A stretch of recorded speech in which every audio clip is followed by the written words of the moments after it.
సాధక ప్రియులందరికీ నా యొక్క నమస్కారం. ఇవాళ తెలియజేసే మంత్రం భద్రకాళి దివ్య దృష్టి మంత్రాన్ని తెలియజేస్తున్నాను. కొంతమంది సాధకులు మమ్మల్ని అడుగుతున్నారు, సాధక ప్రియులారా ఇవాళ ఒకసారి చదివి వినిపిస్తా, ఈ మంత్రాన్ని వినండి. ఓం భజే భద్రకాళి దివ్యజ్ఞాన స్వరూపిణి కాళకాళిని కరాల జ్వాలిని మహామ్మాయి భూత భవిష్యత్ వర్తమానేన మవస్య కురుకురు స్వహ. ఈ మంత్రాన్ని 108 సార్లు సిద్ధి చేసుకుంటే సిద్ధి అవుతుంది. ఈ మంత్రాన్ని 21 రోజు 108 సార్లు మాల తిప్పాలి. ఈ మంత్రానికి యంత్రం ఉంటుంది. ఆ యంత్రాన్ని పూజ గదిలో పెట్టుకొని అమ్మవారి స్వరాన్ని చదివినచో ఈ అమ్మవారు ప్రత్యక్షమవుతుంది. మనం అనుకున్న దివ్య దృష్టిని చూపిస్తుంది.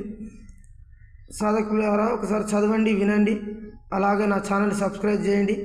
నేను ఈ మంత్రాన్ని మా దగ్గరకు వచ్చి తీసుకోబడును. ఈ మంత్రాన్ని ఉపదేశించినందుకు 10,000 పదార్లు గురుకట్టడిగా తీసుకుంటాను. ఒకసారి చూడండి, చదవండి, వినండి. మా దగ్గరకు వచ్చే వాళ్ళు ఉంటే రండి.